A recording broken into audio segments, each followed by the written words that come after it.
Right. அன்புள்ள மாணவர்களே, இன்றைக்கி நம்ம பார்க்க போகிற கேள்வி +2 தமிழில் இருக்கக்கூடிய செய்யுள் வினாக்கள். அதில் ஏற்கனவே போன செக்ஷனில் நம்ம 8வது கேள்வி வரைக்கும் பார்த்துருப்போம். இப்போ நம்ம பார்க்க போகிற எத்தனாவது கேள்விங்க? 9வது கேள்வி. 9வது கேள்வி திருக்குறள்லேருந்து கேட்கப்பட்ட ஒரு கேள்வி. திருக்குறள்லேருந்து கேட்கப்பட்ட ஒரு கேள்வி. அந்த கேள்வி என்ன சார் அப்படின்னு பார்க்கலாமா வேணாமா? ரைட், பார்க்கலாங்க. பாருங்கள், கேள்வி முயல்வாருள் எல்லாம் தலை என்று வள்ளுவர் யாரை சுட்டுகிறார்? முயல்வாருள் சொல்லுங்கள், சத்தமாக சொல்லாமல். வள்ளுவர் என்ன கெட்ட வார்த்தையை பேசியிருக்கார்? நல்ல வார்த்தை தானே, சத்தமாக சொல்லுங்க பார்க்கலாம். முயல்வாருள் எல்லாம் தலை என்று வள்ளுவர் யாரை சுட்டுகிறார்? Very good. முயல்வாருள் எல்லாம் தலை அப்படின்னு யாரை சொல்கிறார்? வள்ளுவர் யாரை சொல்கிறாருன்னு கேட்குறாங்க. அறத்தின் இயல்போடு இல்வாழ்க்கை நடத்துபவரை. அருமையான வார்த்தை பாருங்கள். அறத்தின் இயல்போடு, அறம்னானதுங்க ஒழுக்கத்தோட, பண்போட, நம்ம பண்பாடை காக்கக்கூடிய வழியில் யாருக்கும் எந்த வித தீங்கும் செய்யாமல் வாழக்கூடியது தான் அறம் அப்படின்னு சொல்லி அர்த்தம். அப்போது அறத்தின் இயல்போடு இல்வாழ்க்கை நடத்துபவரை முயல்வாருள் எல்லாம் தலை என வள்ளுவர் சுட்டுகிறார். புரியுதுங்களா? அறத்தின் இயல்போடு சொல்லுங்கள். அறத்தின் இயல்போடு இல்வாழ்க்கை நடத்துபவரை முயல்வாருள் எல்லாம் தலை என வள்ளுவர் சுட்டுகிறார். இது ஈஸியாக இப்பயே மனப்பாடம் பண்ணிடலாமே. ஆமாவா இல்லைங்களா? ஒரு 2 டைம் சொன்னால் மனப்பாடம் ஆயிரும். சொல்கிறீங்களா? அறத்தின் இயல்போடு இல்வாழ்க்கை நடத்துபவரை, இயல்போடு இல்வாழ்க்கை நடத்துபவரை முயல்வாருள் எல்லாம் தனை என வள்ளுவர் சுட்டுகிறார். புரியுதுங்களா இல்லையா? அடுத்தது, ஞாலத்தின் பெரியது எது? என்னதுங்க? ஞாலத்தின் பெரியது எது அப்படின்னு கேட்குறாங்க. ஞாலம்னா உலகம். ஞாலம்னா என்னதுங்க? உலகம். உலகத்தோட பெரிய விஷயம் எது அப்படின்னு சொல்லி கேட்குறாங்க. உலகத்தோட பெரிய விஷயம் எது? உங்களுக்கு தெரிஞ்ச விஷயம் எதாவது இருக்கா? உலகத்தோட பெரிய விஷயம்? Very good. சிலர் கேட்டால் என்ன தெரியுமா சொல்லுவாங்க? ஒழுக்கமாக வாழ்கிறது உலகத்தோட பெரிய விஷயம்பாங்க. சிலரை கேட்டால் என்ன சொல்லுவாங்க அப்படின்னு கேட்டிங்கன்னா, சிலரை கேட்டால் என்ன சொல்லுவாங்கன்னு கேட்டிங்கன்னா, உதவி செய்கிறது பெரிய விஷயம்பாங்க. உதவி செய்கிறது பெரிய விஷயம்பாங்க. அப்போது என்ன சார், எது சார் உலகத்தோட பெரிய விஷயம் அப்படின்னு சொல்லி கேட்டிங்கன்னா, உரிய காலத்தில் ஒருவர் செய்த உதவி. பாருங்கள், என்னதுங்க? உரிய காலத்தில். அடேங்கப்பா, எவ்வளோ பெரிய வார்த்தை பாருங்கள். உரிய காலத்தில். உரிய காலம்னு என்னதுங்க? ஒருத்தருக்கு உதவி தேவைப்படுகிற நேரத்தில் உதவி செய்கிறது. அவன் மீண்டு வந்துட்டான், அதுக்கப்புறம் நம்ம போய் உதவி செய்யணும் அப்படிங்கிற மாதிரிலாம் என்ன பண்ணக்கூடாதுங்க? செய்யக்கூடாது. தேவைப்படுற நேரத்தில் உதவி செய்கிறது தான் உரிய காலத்தில் ஒருவர் செய்த உதவின்னு சொல்லுது. அந்த செய்த உதவி அளவில் சிறியதாக இருந்தாலும், என்னதுங்க? அளவில் சிறியதாக இருந்தாலும், நான் ஸ்டாண்ட் எடுத்து விடுங்கண்ணா அப்படின்னு நம்ம சொல்கிறோம். புரியுதுங்களா இல்லையா? அவர் விழுந்ததுக்கப்புறம் ஏன்னா ஸ்டாண்ட் எடுக்காமல் போனீங்க அப்படின்னு கேட்டோம்னா நல்லா இருக்குமா? அப்போ விழுவுறதுக்கு முன்னாடியே கண்ணில் பார்த்த உடனேயே அந்த சின்ன உதவி தான். அது ஸ்டாண்ட் எடுத்து விடுங்கன்னா நம்ம சொல்கிறது என்னதுங்க? சின்ன உதவி தான். அதுதான் ஒரு மிகப்பெரிய ஒரு விஷயம். அதுதான் உலகத்தோட பெரிய விஷயம். அப்போது ஒரு மனிதன் துன்பத்தில் இருக்கிறான், அல்லது வேதனையில் இருக்கிறான், அல்லது உதவி தேவைப்பட்டு இருக்கிறான்னா, உரிய காலத்தில் அவனுக்கு செய்யக்கூடிய உதவி அது சின்னதாக இருந்தாலுமே கூட இந்த உலகத்தோட பெருசு அப்படின்னு சொல்லி சொல்கிறார். இப்போ நம்ம விடையை படிக்கலாம்.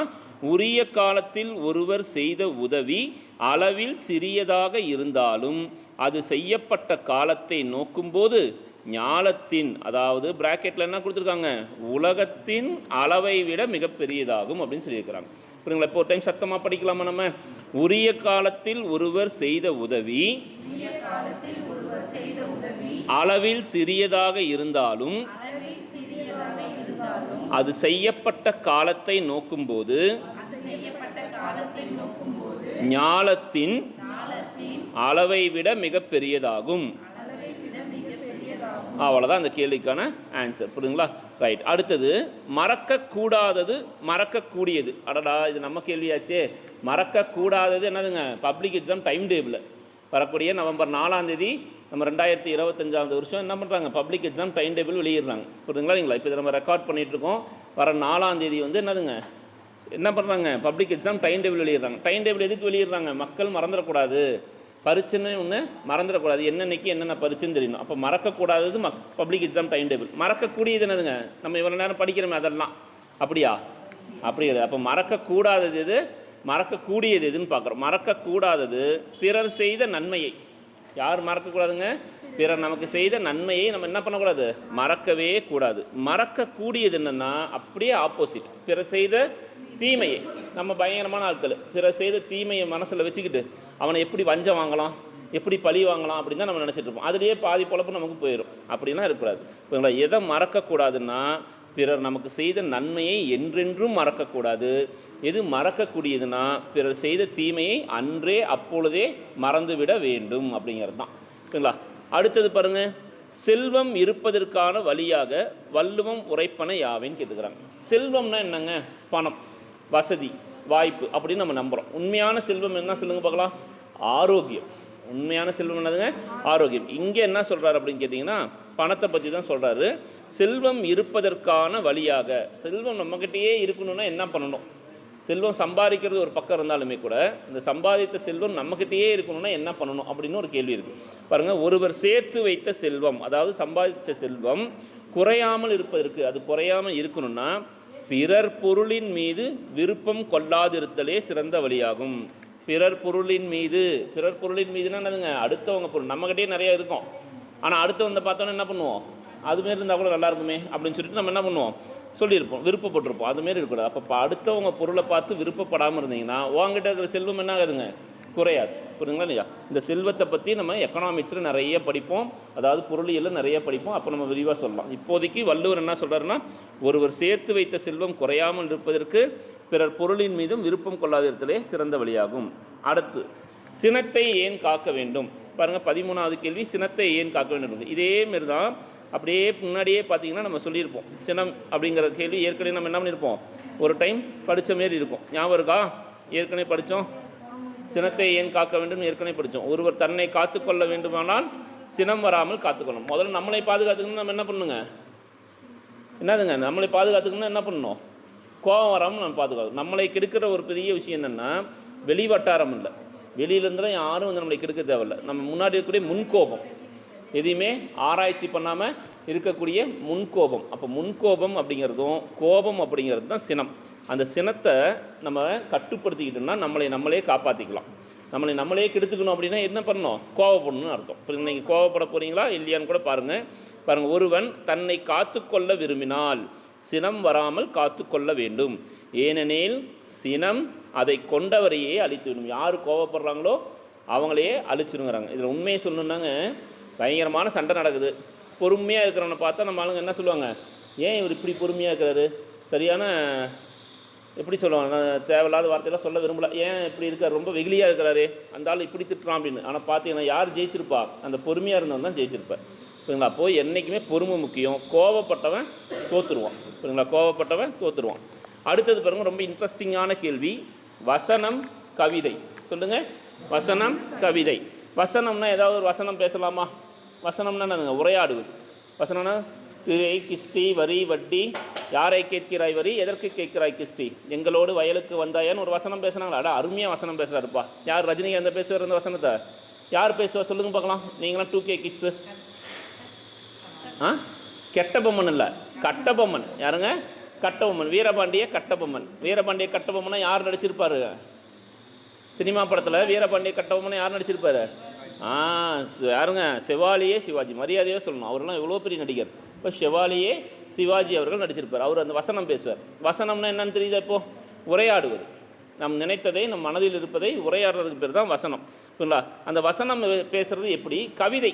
கவிதைன்னா என்னதுங்க? பாடுறது. கவிதைனா பாடுறது. இப்போ உங்கள் 2K கிட்ஸுக்கெல்லாம் ஒரு பாட்டு வந்துருக்கு பாருங்க, வசனமும் கவிதையும் சேர்ந்து வந்துடும். வைதிஸ் கொலவெறி, வைதிஸ் கொலவெறிடா அப்படின்னு நம்ம பேசுகிறதையே வைதிஸ் கொலவெறி கொலவெறி கொலவெறிடின்னு நம்ம கவிதையாக பாடியிருப்பீங்க. அப்போ வசனங்கிறது வேறு, கவிதைங்கிறது வேறு. இந்த வசனத்தையும் கவிதையும் ஒன்றாக்கணும்னா அது பேர் வசன கவிதை.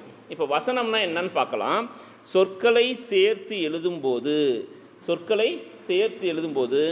எதுகை, மோனை, அடியளவு போன்றவற்றை பார்க்காமல் எழுதும் வடிவம் வசனம். பெருசாக ஒன்று எதுகை மோனைலாம் இருக்க தேவையில்லை.